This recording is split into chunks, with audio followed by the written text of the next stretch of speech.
Very good evening to each one of you. On behalf of the Bangalore Chamber of Industry and Commerce and Agni Invest India, Government of India, we welcome each one of you to this consultative workshop on Industry 4.0 and sustainability with the MSME sector. Before we could start the session, a minute of silence from all the participants. The BCIC would like to offer tribute to all those who have lost their lives to COVID-19 and pray for their soul rest in peace. And also, BCIC would like to express its gratitude to all the frontline COVID-19 warriors for their invaluable service. A minute of silence.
Thank you all for the coin cooperation.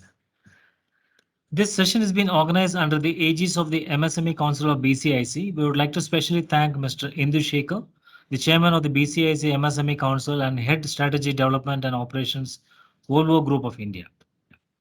And also like to thank Shruti Tripathi and her team from Agni Invest India, Government of Karnataka, India, for curating this session for the benefit of our members. The objective for today's session will be how Industry 4.0 technology will benefit and their adoption in manufacturing process, and also on the climate adaptation for the MSME at various technology available in these sectors. A brief, the agenda will be, there will be an introduction from the Agni mission from BCIC, setting the context of the objective of the workshop, which will be followed by two sessions split in two parts. One will be the expert consultative session. The speaker will be Mr. Anil Kumar Satpathy, Chief Technology Officer, De Facto Robotics and Automation Private Limited, Bangalore. This will be followed by the next consultative session by speaker Ms. Mania Jha, founder and chairperson of the product engineering company Morford. After which there will be a Q&A session, and then we conclude this session on this. On behalf of BCIC, we would express our sincere thanks to Mr. Anil Kumar Satpathy and Ms. Mania Jha for accepting our invitation to address on this important subject. We also would like to thank all the participants for joining today's session. We request all the participants to kindly mute your mic and webcam option. This will enhance and keep the bandwidth strong, as well as avoid any disturbance in the background. Please post your questions on the chat box only. The speakers will respond to the questions during the session. And also you could raise your hand in case you have a question to be asked. May I now invite Mr. B.R. Indushekar to set the context for today's subject and to take it forward. Thanking you once again all. Over to you, Indushekar sir. Yep, thank you, Prithvi, and good afternoon to all our MSME colleagues and also the team from Mission Agni. So special thanks to Sushruti. Then you have the two speakers, uh, Manya and also Satpathy. So on behalf of MSME Council, we welcome all of you. MSME Council has been engaged with the Agni team. Maybe this is our third engagement, and the last one when we had the introduction of Sushruti. One of the things that we were deliberating is how do we, because she brought in a couple of very critical points that we could enhance the engagement. And the best way was to have the Agni team, having this talk with the entire Council of MSME. I'm also grateful for Chandramouli San, who is steering Industry 4.0. as an expert, and that really is just moves across the industry, no matter MSME, large, etc. So without much of an ado, I would you know invite Sushruti, and as we complete the talk, we will also invite uh, Chandramouli San for his reflections. But to start with, Sushruti, please take over, and let's utilize the time to its best efficiency. I know we started a little late, but yep, we should be still making it up on efficiency, because Industry 4.0 is all about efficiency. Thank you. Thank you so much, Indushekar sir, and welcome everybody to today's consultative workshop. Thank you to BCIC for partnering with us to organize this workshop. Good afternoon. I am Sushruti Tripathi, and as sir mentioned, I work with the Agni Mission in West India. AGNI stands for Accelerating Growth of New India's Innovations. We are a program of the Office of Principal Scientific Advisor to the Government of India. And it's a mission under the Prime Minister's Science, Technology and Innovation Advisory Council. We are executed at Invest India, which is India's national investment promotion agency. At Team Agni, I work within the MSME and sustainable technology sector. And as Indushekar sir mentioned in our last engagement, we were talking about some themes which we think are very critical. And two of them were Industry 4.0 and sustainable technology. Agni's core mission is to help connect owners of innovative and new frontier solutions with the market. So we hope that this workshop serves as a good beginning for future technology showcases and engagements on both Industry 4.0 and sustainable technology between BCIC and the MSME members we have today with us and Invest India. Without further ado, I am very pleased to welcome two industry experts today, Mr. Anil Kumar Satpathy and Ms. Manya Jha, who will be taking one theme each for the consultative workshop. And we'll start with the session with Mr. Anil Kumar Satpathy. He's a 22 years veteran in the field of robotics and automation. He has a BTech in mechanical engineering from NIT Calicut in 1999, and since then has developed extensive expertise in the robotics and automation sector, including developing some of the best automation solutions using industrial robots for Indian industry. As the Chief Technology Officer for De facto Robotics, he's responsible for technology developments and the training academy at the company. He has hands-on experience of programming more than 3,000 robots in different manufacturing plants worldwide. So I'm sure there is a lot we can gain from his expertise. And over to you, sir.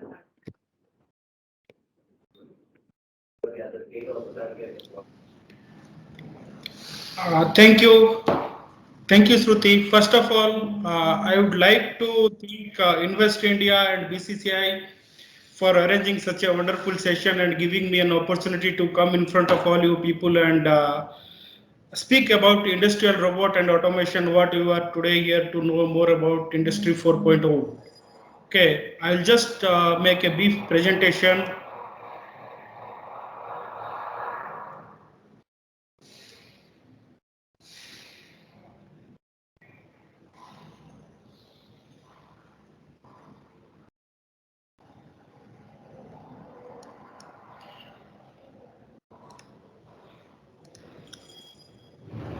Presentation.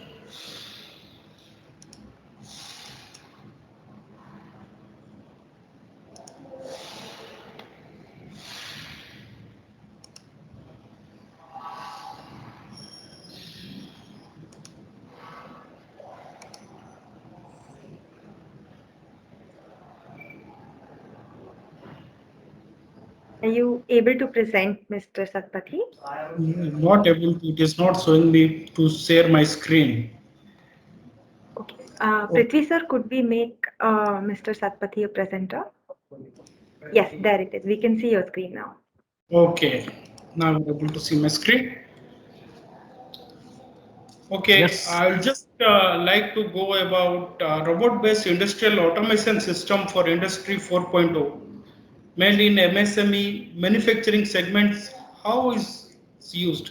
Before going to that topic, I would just like to give a brief introduction about de facto. De facto robotics and automation is offers end-to-end industrial robot-based automation system and service to our customers. We are having more than 250 engineers located in Bangalore, Pune, Gurgaon in India, and we have got our own subsidiary in Michigan, US, where we offer high quality, innovative, cost competitive and reliable robot solution to improve our customers' bottom line. If you see our business line, like we have a couple of business units like welding systems, foundry and machine tending systems, general automation, automation services, and technology development and training academy. And we serve customers in automotive sector, energy, food, chemicals, packaging, railways, metal, foundry, forging, aerospace, white goods, yellow goods, and general industry, and many other applications. And we are having more than 300 customers spread across 15 countries worldwide. So I'd like to go through the topics. Today I'm going to take you a brief background of robotics industry, history, then development of industrial robots, then world industrial robots population, then distribution of robots across industries. Then key factors driving robotization, important of common robot applications, which are that applications where these robots are used in that industry. Then components of a typical robot system, then key factors influencing robot system design, future trends in robotics and automation, and one case study for robot automation system. So first thing is, what is Industry 4.0? So in history of robotization, if you see, 1769 is the first steam engine has developed. 1784, mechanization, steam power, weaving loom has started. So that is known as the Industry 1.0. Then in year 1870, mass production of assembly lines, electrical energies started and assembly lines has started. That we know as Industry 2.0. Then 30 years ago, 1969, 50 years ago, around 1969, CNCs, servo mechanism, sensors technology has and computers has started. That we known as Industry 3.0. In today's scenario, if you see Industry 4.0, that is intelligent robots, machine visions, Internet of Things, networks, all these comes under Industry 4.0. If you see the timeline from Industry 1.0 to Industry 2.0, it has taken almost 90 years.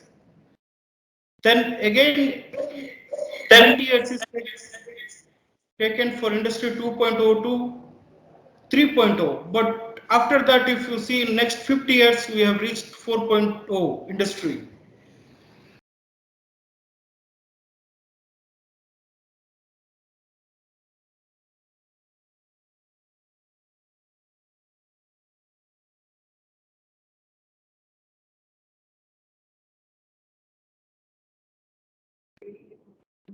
Hello, Mr. Sir, Anil, you're I on think mute, you're on sir. mute.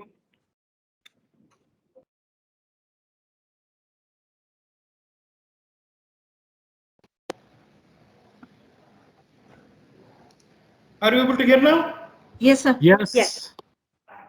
So if you see how these robots are deployed, country-wise, if you see that Singapore, Korea, Germany, the year 2018, 4,300 robots came to Singapore market. If you see India, 4,800 robots came to India market in that year 2018. Okay, but if you see this robot density means number of robots per 10,000 workers. If you see, Singapore is having the highest robot density of 831, where if you see India, it is less than 5 robots for 10,000 workers. Okay, but worldwide robot average is 99. But one good thing is that India had highest growth of around 40% robots coming to India market comparing to 18 and 17. That means Indian market is growing in a rapid pace for robotic automations. Then if you see, these are the operation stock of industrial robots 13 to 18. Okay, like 1 lakh that 1 lakh 13 lakhs were 2013. By 2022, it has gone up to 40 lakhs of industrial robots used in industry. Okay, and automotive is, of course, automotive is that first to have deployed these robots, okay, for production lines and all. So they are that major robot users in any industries. Then now slowly electronics, metal, machinery, plastic, food, beverage, pharmaceutical, all of these industries are pitching into for automations of their lines.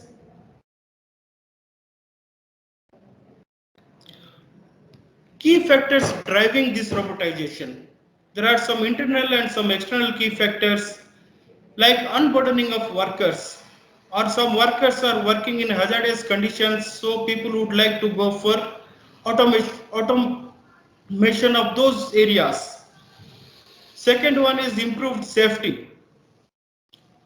And of course, cost reduction of that whatever that manufacture items, how to reduce the cost. Then quality improvement and consistency. And productivity increase by using automation processes and higher flexibility. Then labor shortage and labor turnover. All these things can be taken care by automation or using robots for production facilities. Then some external factors are also there, like decreasing robot prices. What we have seen is last 20 years the robot prices has decreased by 50%. So now all that industry people feel that it is affordable for them to integrate robots into their manufacturing systems. And improvements in robotics technology. These are the external factors. And brand perception. Some people, you want to use robots to make a brand for their products. So what are the different applications where these robots are used in Indian industries? If you see, like spot welding application, arc welding application, machine tending, foundry and forge application, paint spray applications, cutting like mechanical cutting, plasma, laser, water jet, or sealing and waxing applications. Then of course, pick, pack, palletizing. These are the applications where these industrial robots are used currently in India. Okay. Like spot welding, like automotive body innovative BIW lines, as I was explaining you initially, automation is started by OEMs in India, mainly car makers, but slowly they ask their tier 1 suppliers to go for automation. Seeing that increase in productivity, quality and all things, they've asked their tier 1 suppliers to go for automation.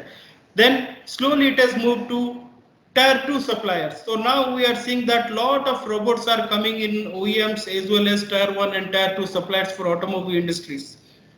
Then of course railway coaches manufacturers for building this panel of side walls and roof panels for railway factories. Then white good components like home appliances, hospital beds, furnitures, okay, aerospace industries. Everywhere these robots are using for the spot welding applications. Then arc welding applications like MIG, MAG, TIG welding, like automotive sub-assemblies, two-wheeler and four-wheeler sub-assemblies, shipbuildings, railways, yellow goods, aerospace industries, then pre-engineering buildings, oil and gas industries. Everywhere arc welding process is used for manufacturing of that parts or items. Then another industry is called machine tending, where part has to be loaded. Since I was telling you in industry 3.0, people have gone to CNC, servos and all. In 4.0, they are trying to automate those machines for loading and unloading applications of CNC machines, turning machines, honing and grinding, washing machines, SPMs. inspection machines. So robots are used to load and unload those machines now. So that irrespective of availability of operators and all things, this manufacturing process uh, continuously happening. Even also there are no operator or in night shifts without having any operator, parts is loaded to the system, and by the morning when they will come, they will find out all that the machining is completed. Then in foundry and forge is the another industry where now people are going for automation because of that environment there. In material handling application like high pressure die casting or low pressure die casting, gravity, extraction, insert placement, all these applications have been now have been proved out using robots. Then handling of sand cores from core shooter machines, transfer of hot billets in and out of hot and cold forge machines.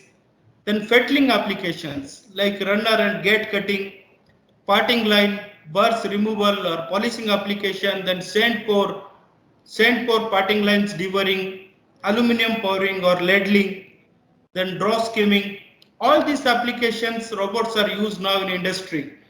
Then of course painting and spraying is another area which is hazardous for operators. So automotive car body paintings like plastic parts, locomotive parts, casting parts, windmill blades, gel coating, plasma spraying, turbines, all these areas now robots are used for doing these manufacturing processes. And of course, like cutting application like plasma, laser, water jet cutting, where automotive industry, locomotive or shipbuilding, yellow goods, plastic, stone industry, everywhere now robots are used for that processes. Then of course, sealing and waxing application where car body interior and exterior sealings, car body waxing, then powertrain like engine components, cylinder blocks, cylinder heads, and glass gluing applications. Everywhere now robots are used. Next is last is pick, pack and palletizing, or we call as a 3P, like FMCG industries, pharmaceutical, food industries, packaging industries, tire or brick making industries, painting industry, end of line, where robots are used for pick, pack and palletizing applications. Here you can see some of these photographs of those applications. I would like you to just go through this video where some of these applications have been shown.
question.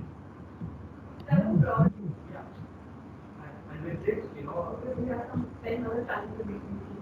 exactly. But with this, for example, we could retrofit this existing boxes also, not ours, but really overnight to make the entire food chain and quality.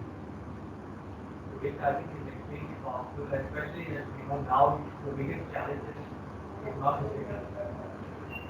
This is the biggest part.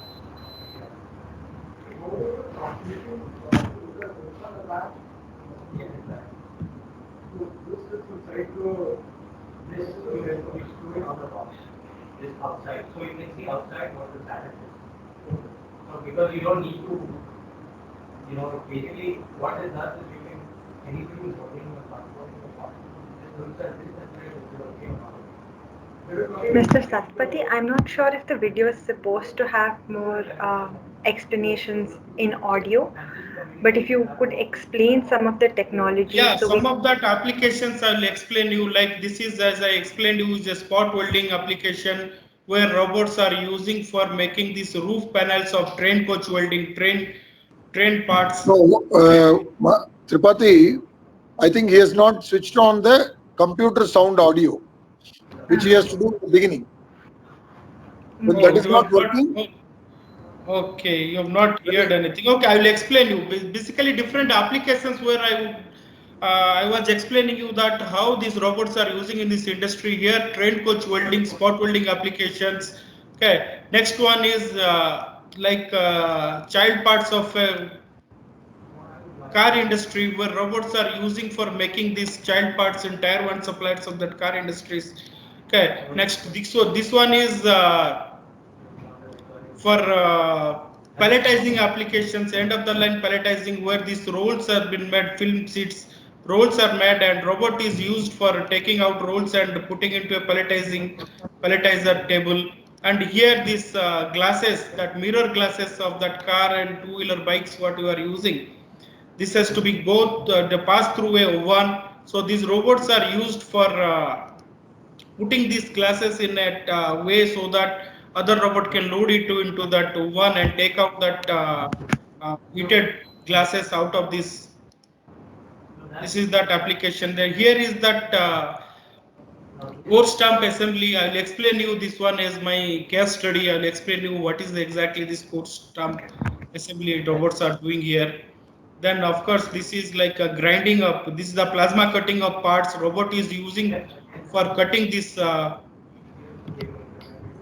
foundry parts using plasma machine. Okay. Okay. So All right.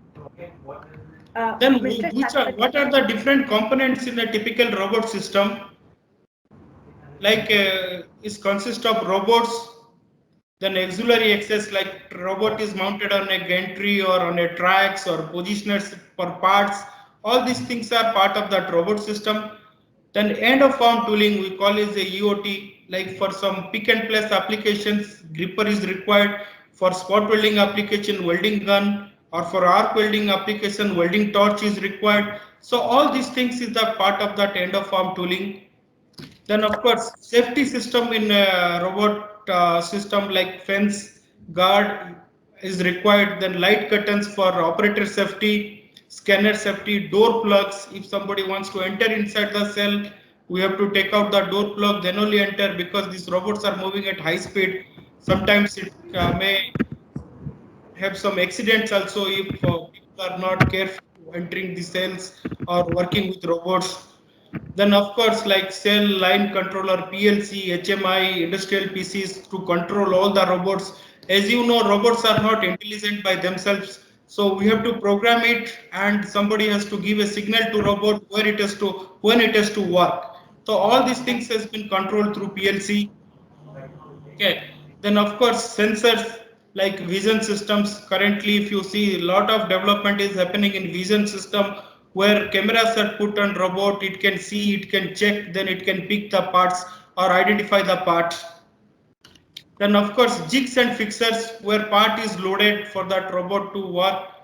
Then part storage systems like transfer systems, conveyors, gravity tubes, shuttle systems, lift and carry systems. All these are a part of a robot systems like cable tray, pedestal, water header, tip dressers. All these are part of one typical robot systems. Very sorry to interrupt here, Mr. Anil. Just because I'm looking at the time and I'm aware we have another session to go as well, you have very helpfully explained the need for automation and robotics as well as the various applications possible for MSMEs. Yes. So I was hoping we could move on to a quick Q&A, and if anybody has specific questions about the need or application of robotics and automation within the MSME sector, Yes. so then you, with your expertise, you can answer that. And if the case study is useful in that answer, then that would be great. So we'll have a quick 4 or 5 minute Q&A session. We're Okay, I'll looking. just go through. Okay, like just future trends in robotics. I will go to like people to understand like easy of development, like programming techniques, like in CNC CAD 2 path. So CAD 2 direct robot programming can be done. Then we have virtual commissioning, where before anything happens at the shop floor, in simulation only we create the robot programs. Then offline programmings of PLCs and HMI programs we can create. Then we will virtually commission it beforehand, and then once it is checked at virtual commissioning and proved out, then directly it can be downloaded to robots and control systems at shop floor. Okay, then mobile robotics, like robot is mounted on a SEB which can go move from machine to load and unload that machines, that application, mobile robotics application. Then advanced vision application like picking parts placed. Then of course new trend is IoT, where you can using IoT, you can do the production analytics, preventive maintenance, remote service. Like if your machine, even a machine is any fault is coming in that machine, it will pass a message to your mobile saying that this machine is coming on, this fault is coming on that machine, or in the end of the shift, how much production you have been made, automatically it will be passed through your PC. So all these things now is happening in IoT, production analytics, then increasing use of cobots. Cobots means operators and robots can work together. Initially, robots has to be put into safety fences to be put in robot cell, but new thing is coming cobots where a robot and a co-worker can work together. So when robot comes too near to a worker, it will stop by sensing something is nearby. Okay, these technologies have been coming into robotics field. Then of course absolute robot accuracy for different applications. So this case study, what I have shown you picture is that starter assembly automation. Why this Anil, automation sir, is? if you don't mind, if we'll move on to the next session after the Q&A, and then if some of our participants want to stay back and listen to the case study, then we can very well do that, because we don't want them to miss out on the second part of the workshop as well. Okay, So I'm really sorry for the interruption. If anybody has any questions related to automation within MSME sector, please do share them on the chat. Okay, Sushruti, I was even thinking that we call Manya, and then she goes through the her portion of it. Then we can have one common Q&A. Yes. Definitely, Indushekar sir. Manya, you should go ahead. Yes, and just as a brief introduction, Ms. Manya Jha is the founder and chairperson of Morphedo. She's a technology enthusiast and aspires to bring about a difference to millions of lives by developing breakthrough technology-based products. So the company is a product engineering company, caters to research, design, and manufacturing requirements of businesses to engineer electromechanical and smart electronics products. And the reason we have her here is because because an area in which they have designed products in the past is climate adaptation and sustainable technology in the MSME sector. So their expertise in utilizing this technology towards sustainability initiatives is something we hope our MSME members can gain from. So Ms. Manya, over to you. Thank you so much, Shushruti, for the introduction. Thank you, BCIC team, for having me here. I'll just quickly have my presentation on, and then I'll start talking about it.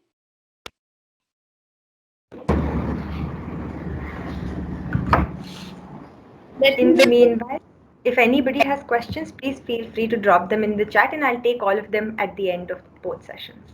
Thank you. So is my presentation visible? Yes. Yeah. Okay, then I'm good to start. So I'll be talking about sustainable technologies that can be adopted by MSME sector.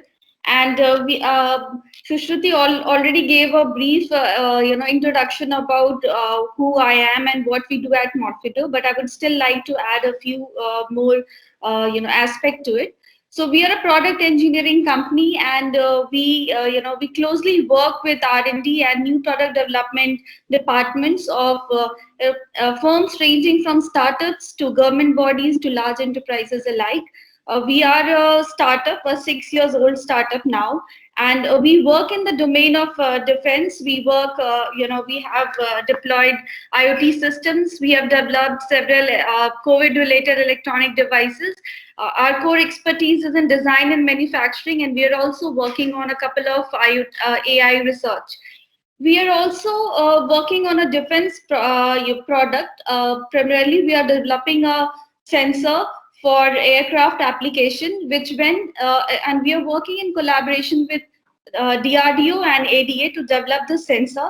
So once the sensor is ready, it will be deployed in our light combat aircrafts, that is Tejas and its variants. We also have, one of the technologies that I'll be talking about later in the discussion. That's a construction 3D printer, which has been selected for showcase on Agni portal. So, giving you a brief overview of who we are as a team. The current team's size is 34. We are two founders, Mr. Sushil Barenwal and I, and we started when we were in the second year of our MBA. So we started as student entrepreneurs. Today, we are developing a lot of technologies. We are engineering a lot of product for our customers, which are going from ideation to scale from our premises. So let me just give you a brief of today's discussion. We are living in data-driven world, and that is why I think it is more relevant today to talk about how we can use data to think about sustainability and to adapt sustainability. Real-time data helps us take better decisions and hence enables us to meet sustainability goals. It helps us as MSME gain competitive edge competitive edge and take preventive measures by enabling us to take informed and faster decisions. This is the reason today I wanted to talk about IoT integration for sustainable product life cycle development.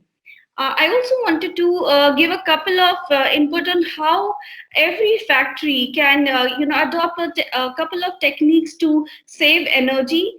Then I would like to take you through one of the product that we have developed for our customer, which is an IoT system, and it's helping people, MSME and offices and warehouses bring back their workforce to work from office. And then I'll be talking about the green construction technology, which has been listed on Agni portal for showcase. So if I have to talk quickly about Mr.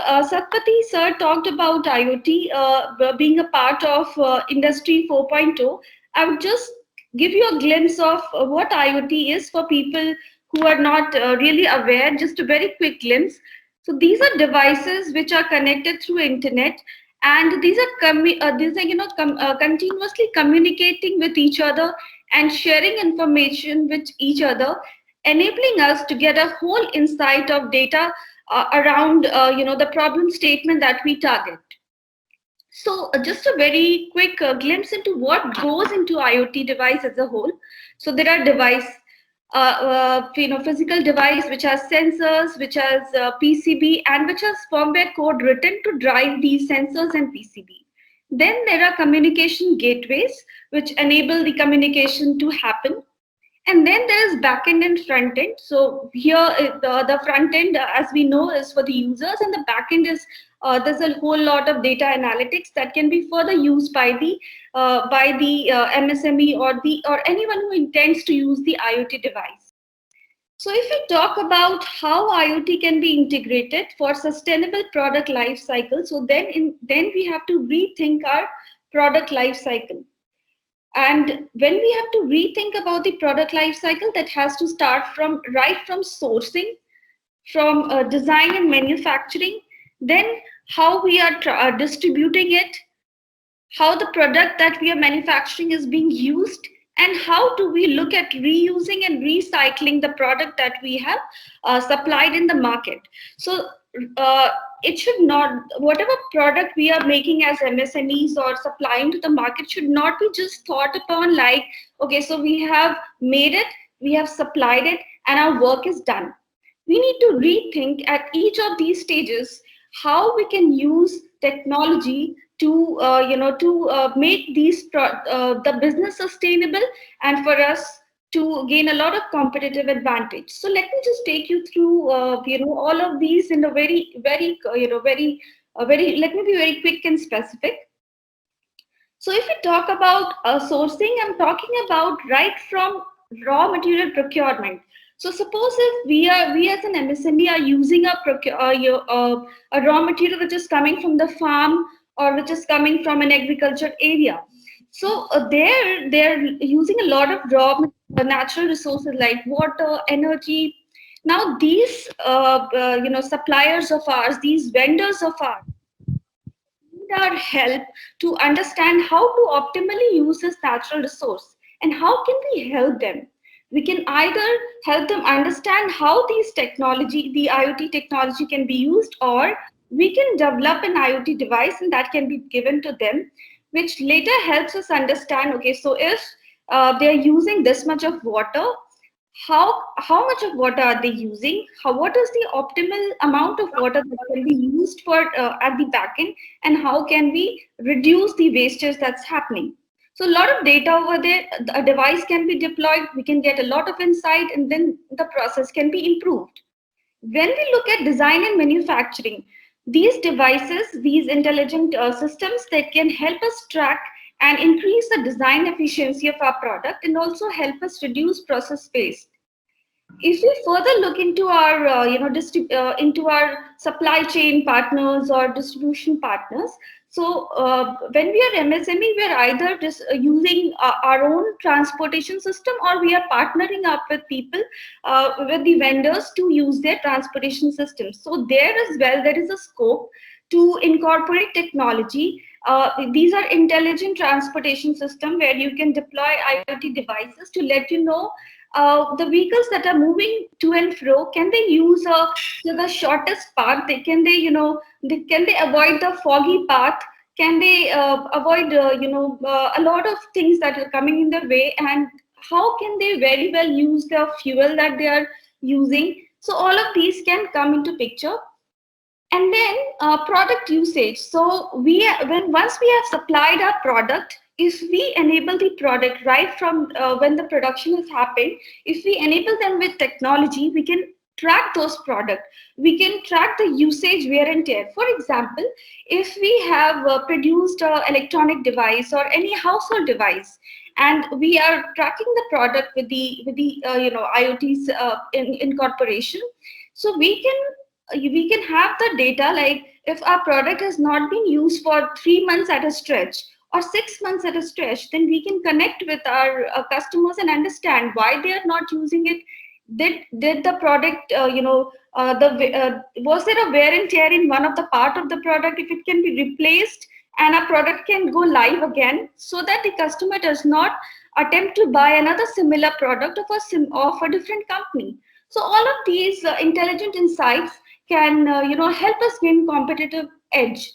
Also, when it comes to sustainability, these words, we have heard these words a number of times, like reuse and recycle.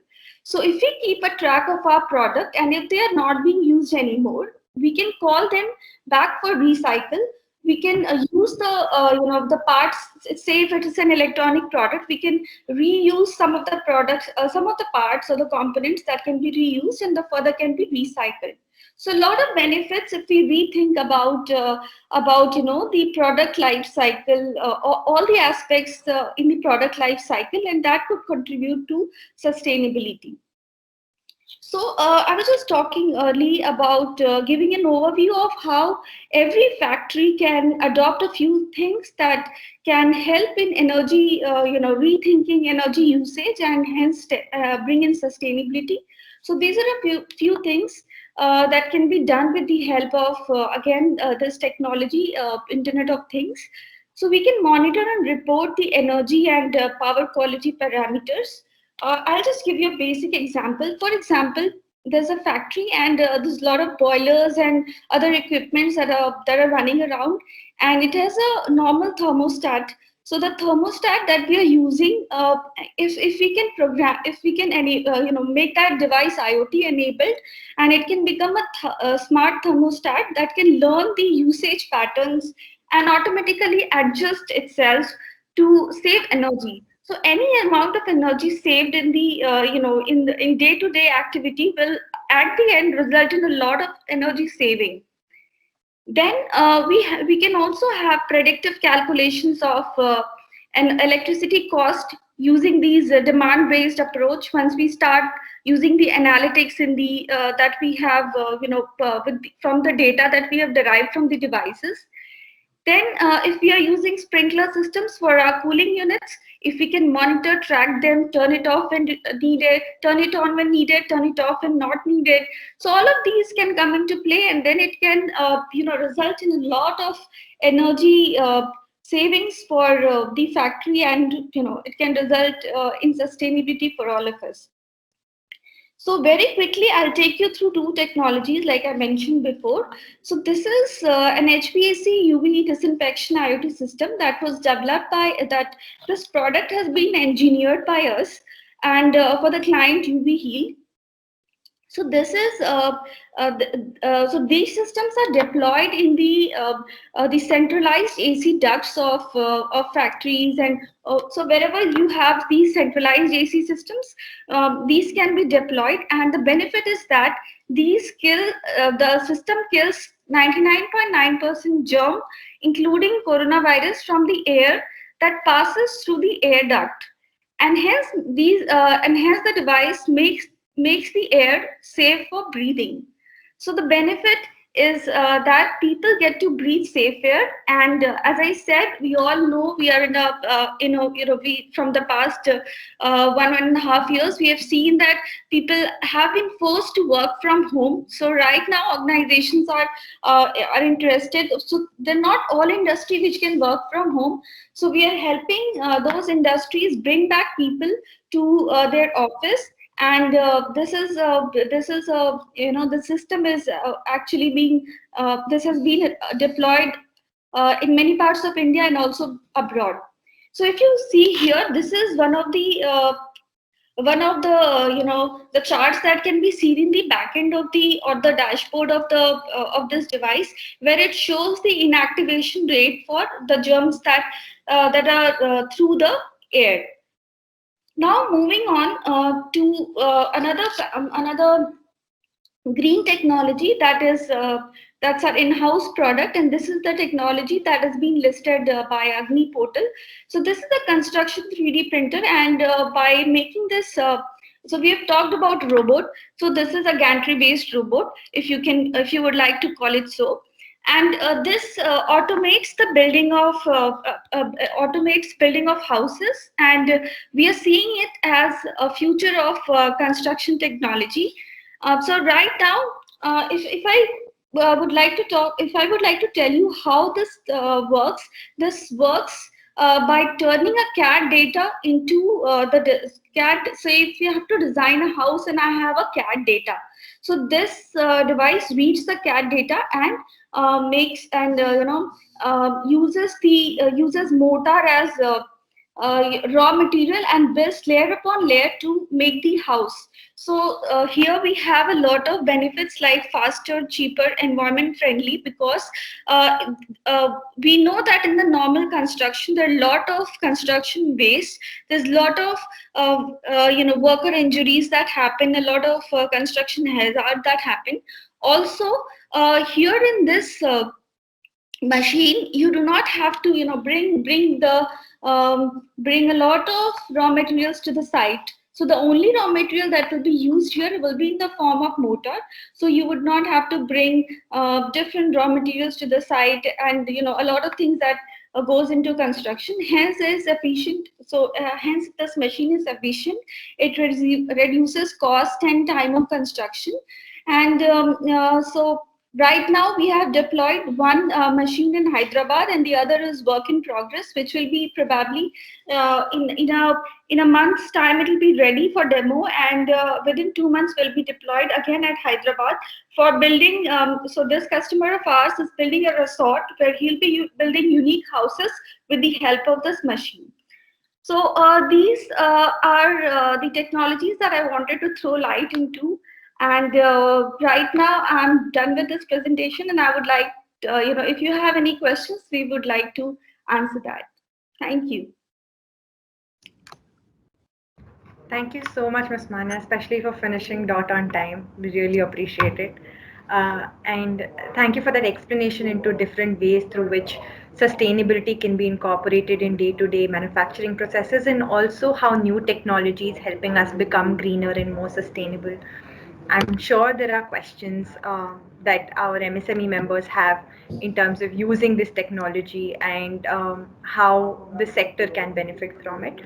One of the questions I would like to take, which is open for both our speakers, is whether there has been a cost-benefit comparison between the cost of deploying such either Industry 4.0 technology or sustainable technology, or both together, and whether the benefits outweigh the costs.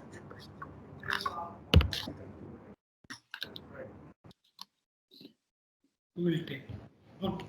And Manufacturing process, ma'am, initially people were thinking that this cost of labor is very cheap in India. Okay, that's why many of these companies, when they started in India, they thought that labor cost is very low, so that automatically this production cost will be low. But what we have observed is slowly that is getting increased. That is one part of that. Second one is consistency and quality of the products. Okay, like plus fatigue of the operators. If you see in production industries, that first hour, that output given by operator remaining not same kind of output it gives at the end of the 7th or 8th hour, because of the fatigue of human nature or human body and all things. So there comes key, if you want a consistent in production quantity, quality and all things, they have to go for automation.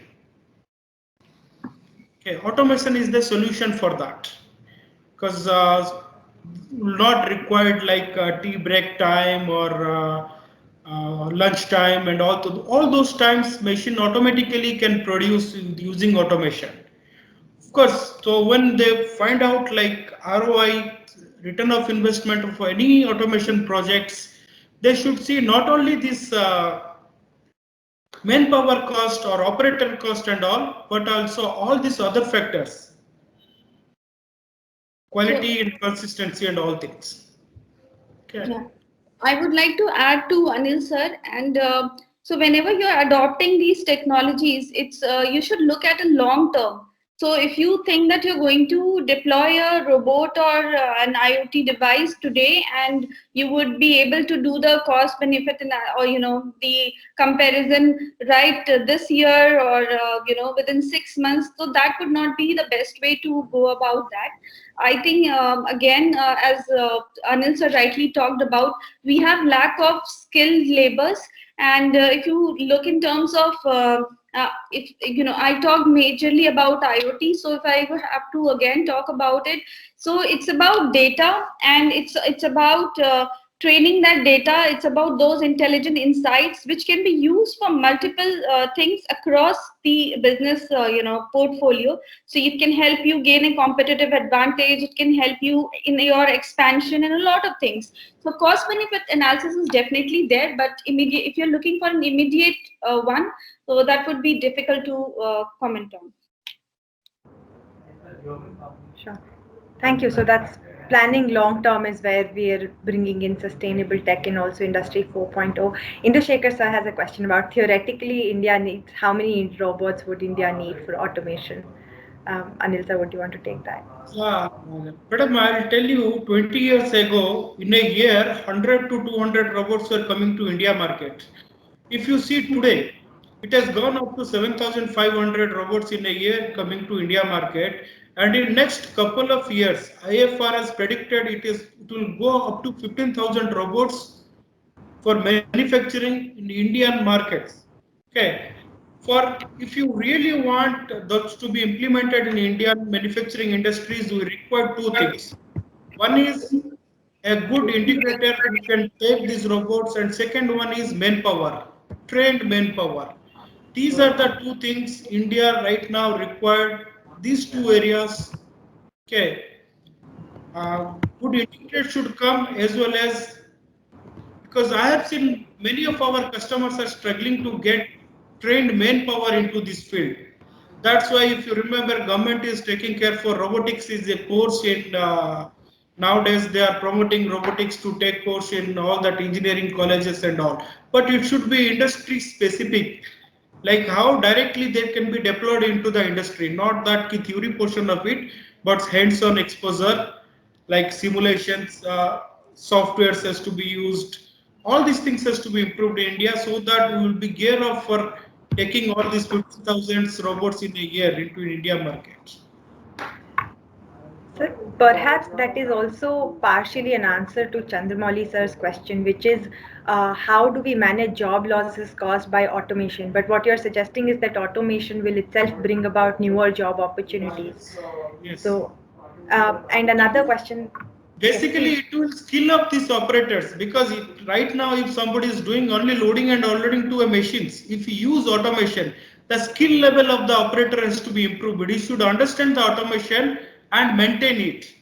Whether it is a robot programming or everything, automatically the skill will go up for those operators. It's not that operators will lose the job, but definitely he has to improve his skills.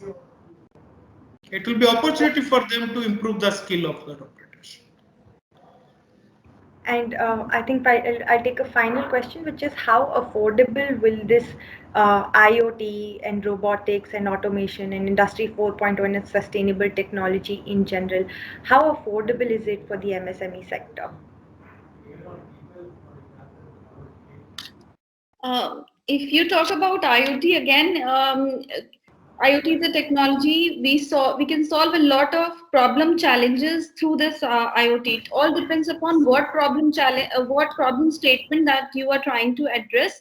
So so again, if you're trying to solve a challenge that is new to your industry, that has not been developed, so an R&D has to go into it. The development happens and then the mass production. So I think it depends case to case basis, and it is affordable. Given the cost benefit analysis, it brings in. Anil sir, would you want to add to that about affordability of this technology? Look, affordability, as I was explaining you, right now, affordability of the MSMEs is, I have seen some small MSMEs, they are putting 1 or 2 robots each for their manufacturing process. Initially, as you were explaining, it has started with big OEMs, but now small MSMEs also, medium scale or smaller scale industries also deploying these robots. Okay, they are looking at not as a short term, but a long term investment to show it to their customers and show that quality and consistency in their production lines, so that it helps them to get more orders also. Okay. And thank you so much for answering all of these questions. And I'm hoping that this workshop also serves as a springboard for MSME members to realize that this is an area that they can look at and hopefully get in touch with us, both BCIC and AGNI, if they have any future queries. With that, there is also a feedback form in the chat for all the members who are participating today. We would love to have some feedback on what the workshop, how it went and what you thought of it. So please do take some time out to fill it. And Indu Shekhar sir, would you have any comments? Yeah, I think before I really do this wrap up, maybe as I said, I would like to invite Mr. Chandramouli San, who has actually been steering Industry 4.0 with BCIC and then maybe with several industries in India. For a very quick reflection, then we will, do the final wrap up. Chandramouli San, over to you, sir. Oh, that was a surprise. That was a surprise. Because I removed the headphone. Again, I put it. Okay. I think it's a very good program. We had learned a lot about robotics, learned a lot about sustainable technologies. The million-dollar question always arises, which I kept telling about the affordability. So next time around, I request Tripathi to talk about affordable automation. We have done a couple of programs in BCAC also on that. We will bring in under your own platform, Invest India and Agni, affordable automation and appropriate automation. There are two topics. One is affordability, another is appropriateness. I think our good friend talked about beautiful case studies across industries, arc welding, and so many other applications. When there is a dull, dirty, dangerous, difficult, and social distancing, there is no other choice other than to go to robotics. The 5 Ds of robotics is well explained. I think the long term of cycling all these technologies, product life cycle management is a big subject. I think we are going to scrap a lot of automobiles as per the new auto policy. I'm told that it is 12 years, Indu. Yep. Dangerous. Because my car is 8 years old again. It is still looking brand new. So, see, we are simply sometimes emulating or imitating the Western philosophy. And in the process, only some products have got recycling potential. Manya will agree. Our good friends in engine industry, they are recycling engines. But how many can recycle cars? Mahatma Gandhi even recycled an envelope and he opened it and made an A4 sheet out of it. So I think our psychology will have, sustainability is a big subject. And I think today, after the electrical vehicles come, whether the oil economy will completely shift to battery economy in the whole world. So several topics are going on. I don't want to start another webinar by these remarks, but best wishes to our good friends on the panel and to Invest India. There is lot of case studies, Tripathi, are going on in South Korea, even in Germany, about the concerns of MSMEs for Industry 4.0. So we should have a kind of panel discussion of what is called learnings from other countries on SME problems. They call it SME, they don't say MSME. Micro, udhar nahi hai. They have only small, medium enterprises. Micro is our job shops in our nook and corner of India. They don't have it there, fortunately. So huge amount of discussion, debate going on for the last 5 years, whether SMEs can afford and what is appropriate technology. We'll talk about it another day, but I think my request to Tripathi is the 10 exponential technologies of RV College of Engineering is very close to Science and Technology Mission. So Indu sir, we can take help from Tripathi, and Prithvi is taking a note of it today, unless he is already gone for coffee. No, sir, I'm very much here, sir. Chai to baad mein. You have an opportunity to have the coffee. Break ke baad. But Prithvi Chandramouli sir, Rupa, अच्छा टांग खींच रहे हैं हमको. no, what you do is make the poster with all other data, send it to Ms. Tripathi, and if she permits, you put that Agni also. I tell you, it will be a huge impact on the, especially the young generation. Their exponential technology, 10 weeks. I think no other chamber in the country has considered this to be done, which our K.N. Subramania ji is initiated. And I suggest this, let us be promoting across the country. It's an online program of 2-hour masterclass for 10 times. 2, and we give a certificate, participation certificate and completion certificate. Exponential technology. Okay, I don't want to steal the thunder. Thank you, Indu. Thank you, sir. Thank you. Sir. And let me just very quickly do the the final wrap up a word of thanks. First of all, to Sushruti for bringing in two outstanding speakers, both Anil and Manya. From a MSME perspective, what has really been is the takeaway. Yeah, within our own BCIC, which is about 700 plus members, MSME is perhaps about 33%, a little more than that too.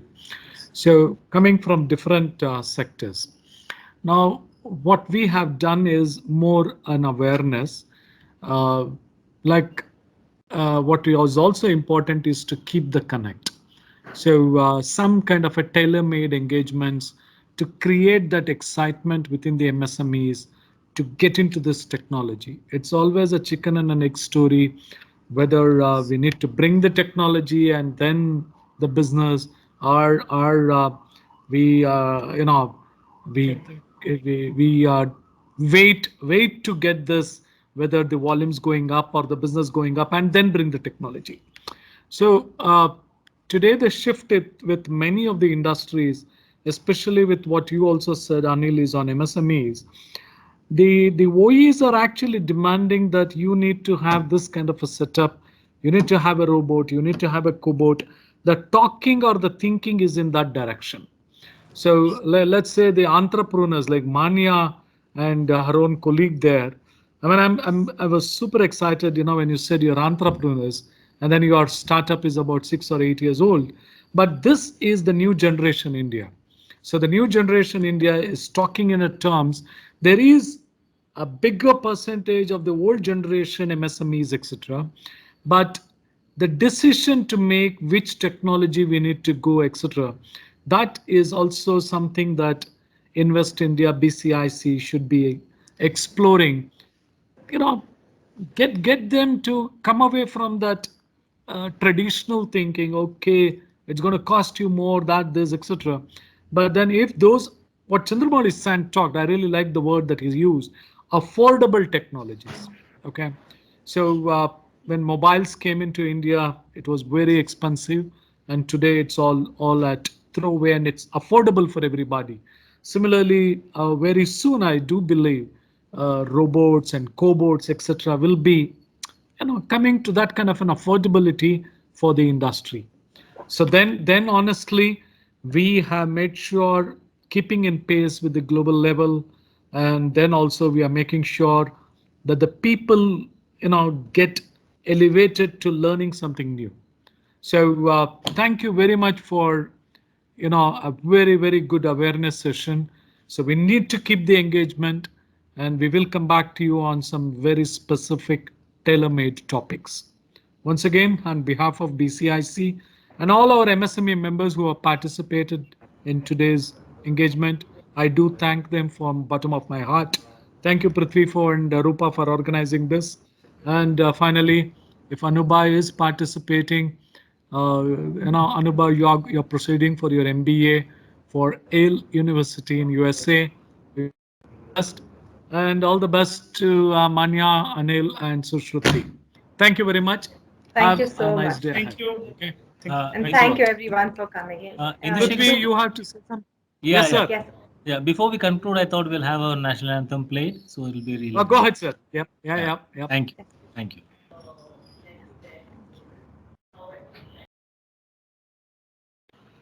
Purushottam, can we have it played?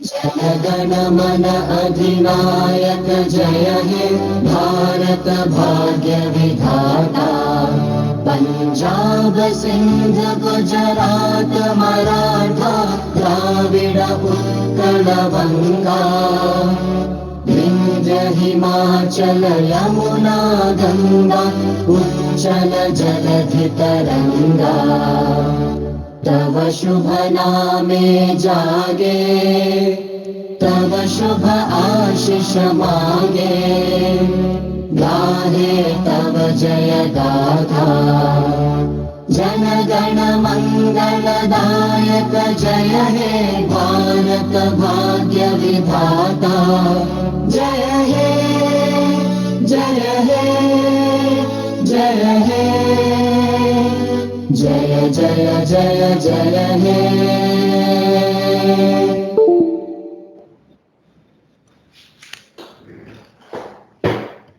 Thank you once again to all. Thank you. Thank you. everyone. Do fill in the Bye. feedback form. The link is in the chat. And Sure. Thank you. hope to Sure. see everyone Thank around you, for other everyone. engagements. Thank you Thank so you. much, everyone. Thank you, Shruti. Thank you, sir. Thank you. Thank you all. Thank you.